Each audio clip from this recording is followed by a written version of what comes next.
Some books should never be read because they contain curses that refuse to be broken. But what if you found one?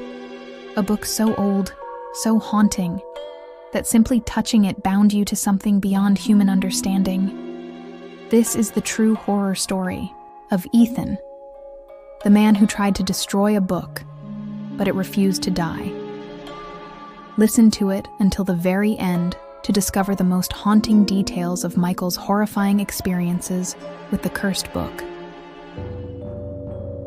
It began on a stormy night, not the kind that rattles windows or sends trees crashing to the ground, but something quieter, more insidious. The air was thick, as if the world itself was holding its breath, and the streets of Chicago were eerily silent. Ethan had never believed in fate. Luck, destiny, omens. Those were words for people who needed something to blame when life didn't go their way.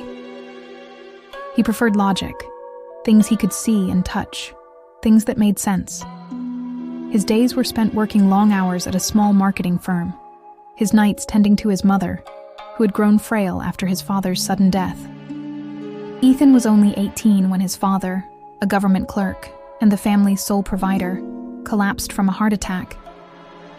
His mother, once strong and full of life, now spent her days in quiet prayer, her fingers trembling as they moved over her rosary beads.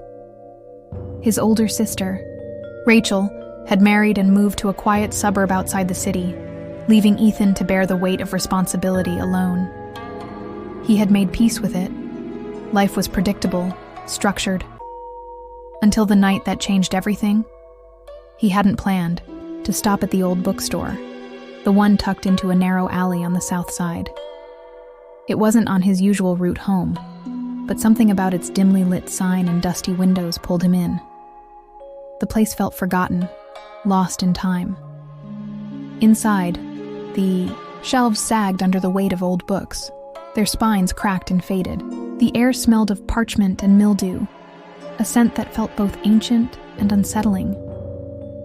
As Ethan scanned the rows of books, his eyes landed on something that didn't quite belong. Unlike the others, this one was hidden behind a pristine glass case, its cover dark and weathered, the title long since faded.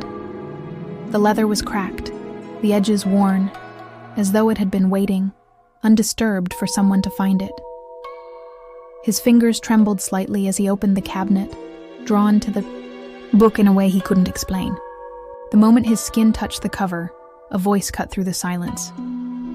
"You're not the one picking the book," said a voice from behind the counter. "The book is picking you." Ethan turned sharply. The storekeeper stood watching him, an old man with a long graying beard and piercing black eyes. Something about his presence felt off. "What do you mean?" Ethan asked, trying to steady his voice. The storekeeper's lips curled into a faint smile. "Some books find their readers, not the other way around." Ethan hesitated, but the man's gaze held something he couldn't look away from, as if the decision had already been made for him. "Take it," the storekeeper continued.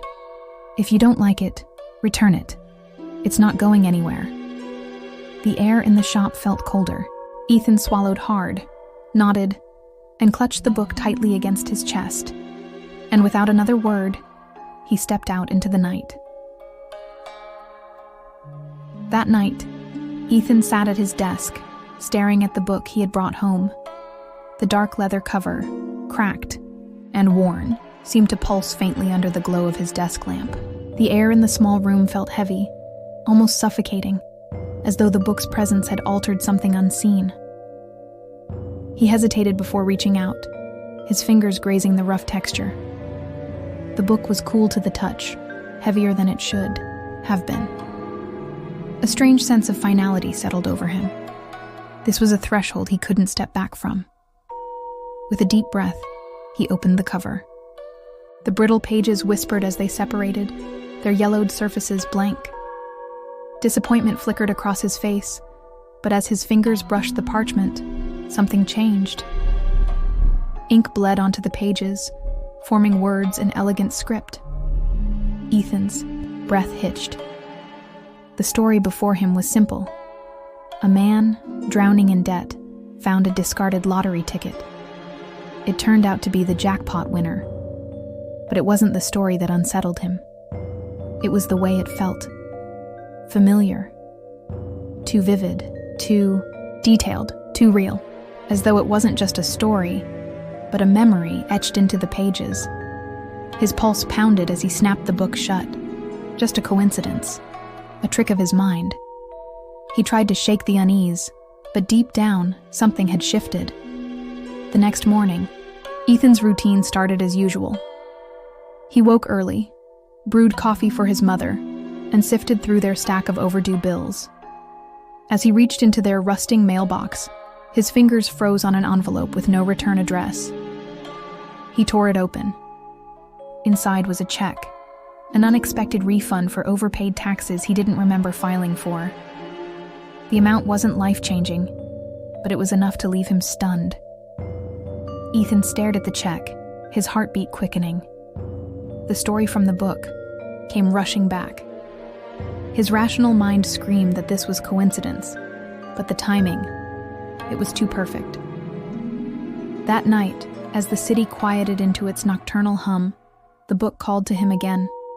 It sat on his desk, patient yet insistent. Hesitated before opening it. The moment he did, the pages came alive once more. A new story. This time, it told of a man who invested in an insignificant stock that skyrocketed overnight. Ethan frowned. The company name was one he had briefly seen in the news. His hands clenched into fists. This couldn't be real. And yet, the envelope had arrived, just like before. Against his better judgment, Ethan decided to test it. He invested a small amount of his savings into the company mentioned. Days passed, and he felt foolish. But then, the stock surged. His modest investment tripled in value almost overnight. Ethan stared at the screen, his breath shallow. He wasn't superstitious, but the truth was undeniable. The book wasn't ordinary. Word of his newfound fortune spread fast. Colleagues, who once ignored him, now sought his advice. At home, his mother beamed as he replaced their broken furniture, paid off their debts, even spoke of starting a small business. "Ethan," his mother asked one evening, her voice cautious, "where is all this coming from? You're not doing anything wrong, are you?" He forced a smile. "It's just luck, Mom. Maybe our prayers were answered." She studied him carefully, but said nothing more. The book had become a permanent fixture in his life. Every night it revealed new opportunities, wealth, success, control. It was guiding him, molding his future. But with every gift came a lingering question. Why him? What did the book want in return?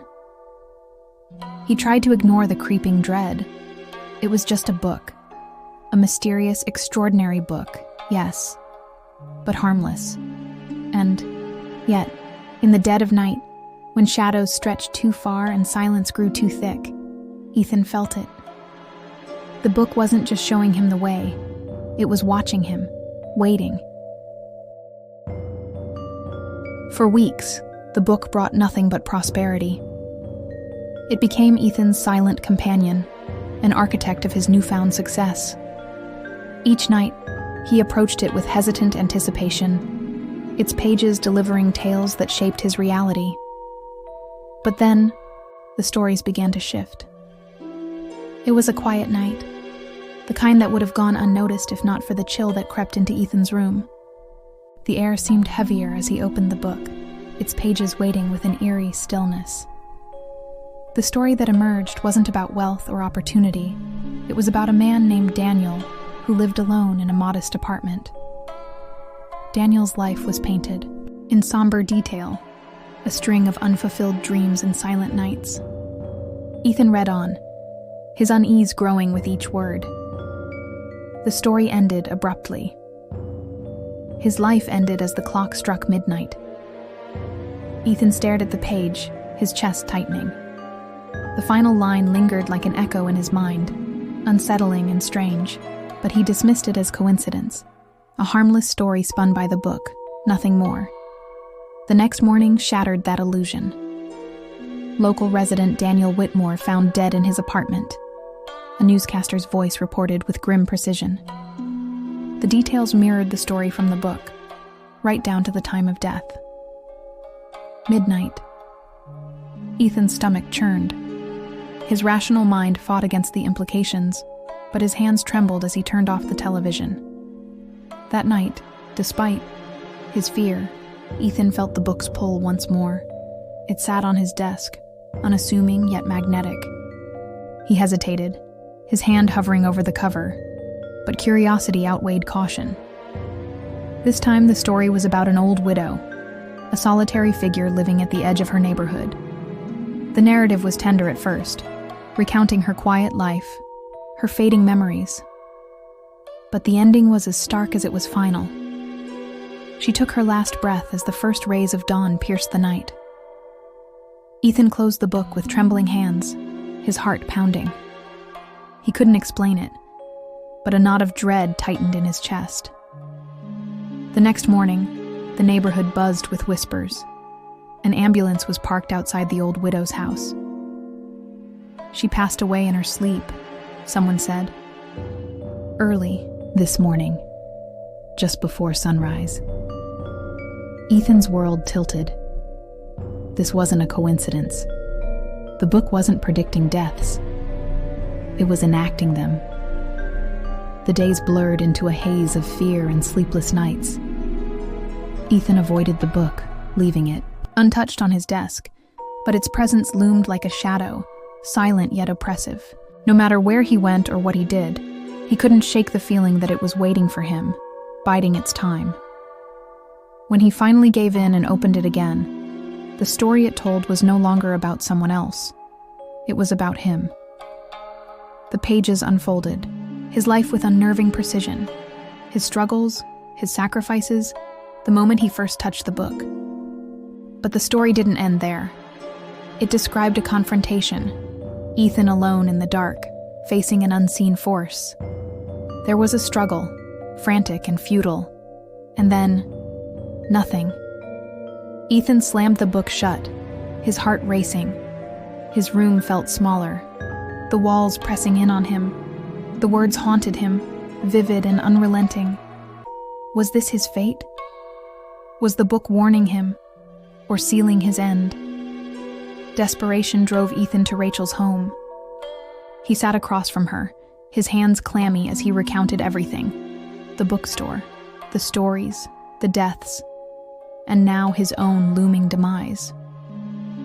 Their mother listened quietly, her rosary beads moving steadily in her trembling hands. When Ethan finished, the silence was deafening. "What have you done?" Rachel finally said, her voice low but trembling with anger. "You've been playing with something you don't understand. People are dying, Ethan." "I didn't know," Ethan pleaded. "I thought it was helping us. I didn't know it would turn into this." "You should have stopped the moment you realized," she snapped, her face pale with fury.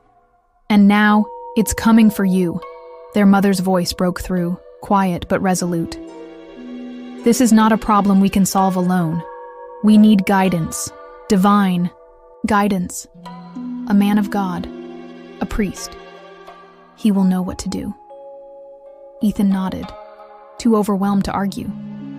He wanted to believe there was a way out, a way to break free from the book's hold. But as he sat there, the book waiting for him back home, its dark leather cover etched into his memory, Ethan felt the weight of an unshakable truth. The book wasn't done with him yet. Desperation drove Ethan and his family into the labyrinth of Chicago's streets, seeking anyone who could offer them guidance. Their search led them, by what felt like fate, back to the old bookstore. The door creaked open as they stepped inside, the dim lighting casting long shadows over the shelves. The storekeeper was there, seated behind the counter as though he had been expecting them. His piercing black eyes met Ethan's, unblinking, knowing. "You've come to understand the book," he said without preamble. Ethan stiffened. What does it want? How do I stop it? The storekeeper leaned forward, his expression grave. The book doesn't stop. It is bound to take a life. Perhaps yours, perhaps another's. But it will not rest until it is fed. The weight of his words pressed down on Ethan. Rachel's face was pale, while their mother whispered quiet prayers under her breath. There must be a way, Ethan insisted, desperation cracking through his voice. The old man regarded him silently for a moment and advised, "Seek a man of faith," he said finally. "Someone who knows the ways of the unseen. Perhaps they can guide you. Though such power rarely comes without cost." With little choice, Ethan followed the storekeeper and his mother's advice, seeking out a priest known for his knowledge of the mystical and forbidden. Father John's house was modest, tucked away in a narrow street, its facade unremarkable but for the faint scent of incense wafting from within. Inside, the air was thick with an unplaceable tension. Shelves lined the walls, crowded with ancient books, small jars of oils, and bundles of herbs. Father John sat cross-legged on a simple rug, his eyes sharp and assessing as Ethan recounted his story. The priest listened intently, his face impassive until the book was placed before him. His expression shifted as his hand hovered over the leather cover, a flicker of unease crossing his features. "This is not an ordinary object," he said at last, his voice a careful blend of reverence and caution.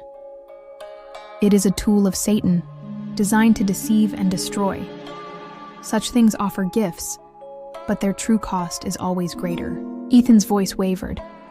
"Can you help us? Can you break its hold?"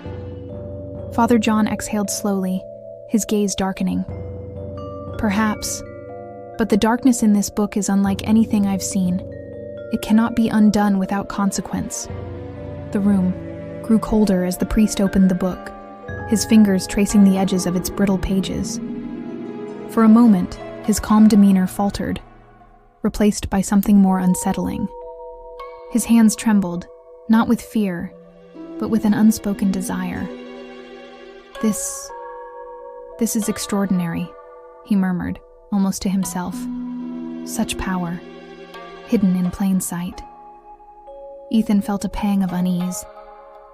"You said it's dangerous," he pressed, "that it's a tool of Satan. Why are you—" "Because power," Father John interrupted, his voice tinged with an almost fervent excitement. "Even from darkness can be harnessed, controlled. You may not understand its potential, but—" "I do." "No!" Ethan's voice rose, his fear boiling into anger. "I didn't come here for this. I want to end it, not make things worse." But the priest was no longer listening. He began muttering an incantation, his voice low and rhythmic, the words ancient and indecipherable. The book seemed to respond, its pages fluttering as though caught in a phantom wind. The shadows in the room deepened unnaturally, pooling at Father John's feet and stretching outward. The air grew oppressive, heavy with a malevolence that seemed to seep into their very bones. "Stop this," Ethan shouted, lunging forward, but an invisible force hurled him back. He crashed to the floor, gasping as the shadows writhed like living creatures. The book's spine arched, its pages glowing faintly before a black, inky smoke poured out, coiling like serpents around Father John. His chants faltered, replaced by a guttural scream as the tendrils tightened, binding his arms and legs. "No!" he cried, his voice cracking as he struggled against the darkness. But the more he resisted, the tighter it held him, pulling him into its depths. His body convulsed, his eyes rolling back as the shadows consumed him. Then, with a final haunting scream, he was gone. The room fell deathly silent. Ethan's mother started reciting verses from the Bible with trembling lips. The sacred verses seemed to hold the shadows at bay, but their malice was palpable, a presence that could not be ignored. Ethan forced himself to his feet, his heart pounding. He avoided looking directly at the shadows, instead focusing on the book, now lying ominously still on the floor. "We have to leave," Rachel whispered, her voice barely audible. "Mom?" "Rachel, go," Ethan said, his voice firm despite the tremor in his hands. "But Ethan," his mother began. "Just go," he shouted, his desperation cutting through her protest. They hesitated but obeyed, stepping outside into the cold night air. Ethan stayed behind, grabbing a container of kerosene from a nearby shelf, and doused the book, its leather cover absorbing the liquid greedily. Ethan's hands shook as he struck the match, its tiny flame wavering in the dark. He stared at the kerosene-soaked book, its ominous presence daring him to go through with it. For a fleeting moment, he thought he saw the faint shimmer of writing forming on the cover, as if the book itself were pleading or threatening. He dropped the match. The flames hesitated, licking at the edges of the book like a predator testing its prey. Then, with an unnatural roar, they burst to life, consuming the pages in a blaze of black and blue fire. The light was blinding, the heat searing, but Ethan couldn't look away. Smoke poured out, thick and acrid, filling the room with a suffocating stench that burned his lungs and blurred his vision. The shadows on the walls twisted and danced, their movements no longer bound by logic or light. From within the fire, a sound emerged, a low, guttural growl that didn't belong to any living thing. Ethan's heart thundered as the book began to thrash, the flames contorting into shapes he couldn't comprehend. Faces seemed to emerge in the smoke, their mouths open in silent screams, their eyes burning with malice. Suddenly, the fire collapsed inward, leaving only a smoldering pile of ash. The oppressive heat vanished, replaced by a cold so intense that Ethan could see his breath. But the silence that followed was worse than the noise. Ethan stumbled out of the house, coughing and gasping for air. The night greeted him with an unnatural stillness. Even the distant hum of the city seemed muted, as though the world itself had paused. His mother and Rachel rushed to his side, their faces etched with concern. But before they could speak, Ethan froze. The ashes. A faint glow seeped out from under the doorframe, a sickly, unnatural light that pulsed like a heartbeat. Ethan's breath hitched as the door creaked open, ever so slowly, on its own. From the darkness inside, a single page drifted out, carried by an unseen force. It landed at Ethan's feet, its surface unmarked except for a single line, written in that same flowing, malevolent script. "You cannot destroy what is already bound." The words burned into his mind, the implications searing deeper than any fire. He backed away, his legs trembling beneath him. His mother began to recite prayers again, her voice rising in pitch as the wind picked up, howling through the narrow street.